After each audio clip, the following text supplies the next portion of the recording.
I'm so excited. This is a great audience. All right, what story should we tell?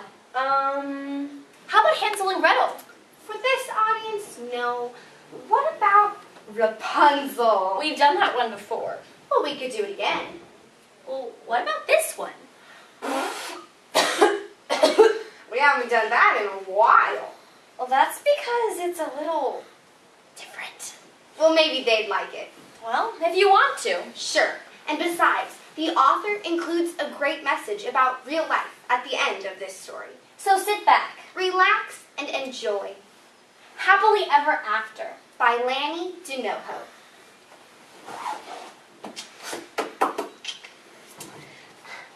And so the princess reached down, picked up the frog, and kissed him. The frog smiled and immediately turned into a wolf who devoured the princess. That same wolf was later in the woods, watching a young girl in a red cape and scarf who was on her way to her grandmother's house. He quickly got on MapQuest and found the cabin before Little Red arrived. He locked grandmother in the closet and coaxed the young girl near. Shh. I wasn't aware that you stored your shotgun in the closet. All this commotion was too much for Red, so she opted to head home on a different path through the woods. I, of course, got lost, but happened upon a cottage where it appeared no one was at home. Red went in, tried some not-so-hot and not-so-cool soup, and consequently decided to cook up some of her own. Since I saw 5 beans on the cabinet, I decided to fix myself a nice hot pan of bean soup. As soon as the beans hit the hot water, they grew into a stalk that grew up through the roof of the house and on up through the clouds. Doing. She was very sleepy. She decided to climb the stalk and see if there were a few beds she might try out and take a nap.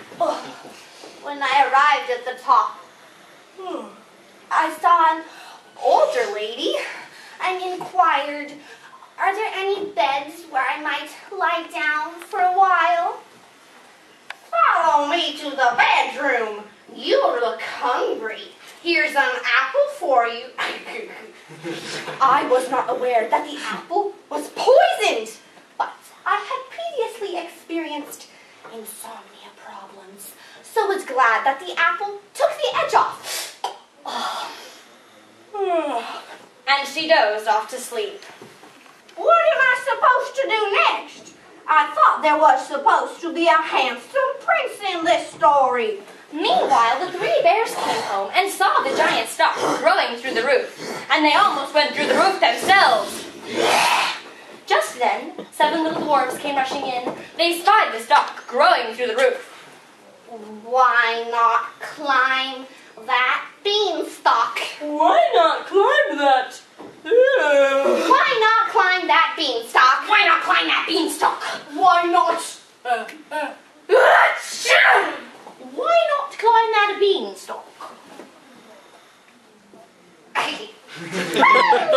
Meanwhile, back at grandmother's house, it appeared that the wolf had only been wounded, and as he was waking up, realized that the original spell cast upon him to make him a frog went haywire somehow. I'm finally turning into the prince I once was. Better hurry and go find Red. I knew my granddaughter would like this wolf-turned prince. The wolf prince took off out the door and headed down the wrong path. He ran into another wolf that looked a lot like he had looked just hours ago. But this wolf could talk, and he seemed to be after some pigs. A couple of houses had already been destroyed, and he was blowing as hard as he could, trying to knock down a brick house. The prince, formerly known as Wolf, formerly known as Frog, thought, "Interesting," and decided to let him blow till he hyperventilated. I ignored the other wolf. I continued on down the path to find Red, whom I knew would be in trouble by this point. What story am I in? I thought there was supposed to be a handsome prince in this one. Just then, 7 little dwarves came rushing in. Where is, Cinderella? Where's Cinder? Where is Cinderella? Where's Cinderella? Where is, Achoo!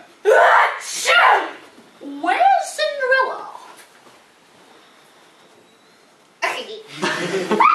The old lady told them about Red and the apple, and how there was a spell on her that could not be broken until a handsome prince kissed her. Since the dwarves had no idea where Cinderella was, and since they did not want to go back to work, they decided to make the most of their little adventure atop the stalk and try to find a prince to kiss little Red. Meanwhile, down on the ground, the frog wolf prince had finally come to the cabin with the pot of soup on the stove and the stalk going through the clouds. Is Red up there? But he was afraid of heights. So he thought, and he thought, and he thought, and he thought, and he finally came up with a plan. Minutes later, he found the non-prince, now hyperventilated wolf, sitting near the brick house, trying to come up with a new plan of his own. The prince wolf offered the out-of-breath wolf gingerbread cookies and porridge if he would come help blow down the beanstalk. So together they huff and they puff, and sure enough, the beanstalk came down.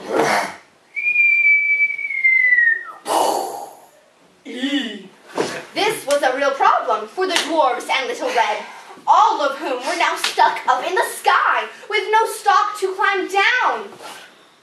There seems to be no way for us to get back to the ground. Hey, if the writer of this story could change things around, Like he's been doing through the entire story, then surely we could ask him to type in a few paragraphs to get us back where we belong. You've yet to mention the cow. So sure enough, when the cow jumped over the moon, they were all ready. And on her way down, they jumped on her back. Ding! All but Sleepy. No one was exactly sure where he was. Ding! And though it was a pretty hard landing, they all made it. Actually, the blow against the ground caused Little Red to wake up, so she didn't need the kiss of the handsome prince. I am a bit young for kissing anyway. Oh. Besides, I hear you can get germs. The 3 bears stayed inside their house all winter, and no one ever came to see them. Probably because the author of this story got it into the hands of Goldilocks, and she was so scared. She was so scared. She was so scared. She just stayed in and ordered pizza and Chinese. The dwarves eventually had to go back to work. Of course, this left the frog wolf prince standing there with a blowhard wolf. This story is almost over, and I've not really accomplished anything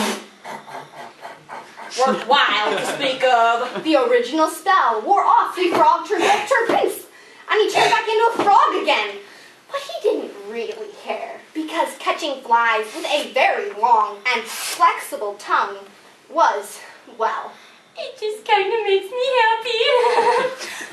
the end? I told you it would be different. Surely it's way too weird to glean any kind of life-changing truth from. Unless you consider this. We've all heard stories that sound familiar, where we think we know what happens and how it will all end. That's not true in real life. Sometimes your stories will go in directions you couldn't have imagined.